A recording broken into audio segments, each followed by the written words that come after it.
Hi, I'm Fabio from ESTG. This is Dennis from Greenspire.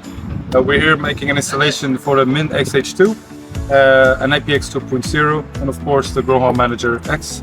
Here in the Netherlands, in close to Doetinchem, in Dennis, help me out. In the east of the Netherlands. So sun is shining already. So we installed a new battery, and it's much easier to install. It's modular. You can do it for one-phase, three-phase installations as well. So you can use also the MIN-XH2 version. So, but today we're doing the one-phase version for the MIN-XH2, I believe. And also we have one-phase circuit breakers, a fuse box. So the GroHomeManager we also installed on one phase.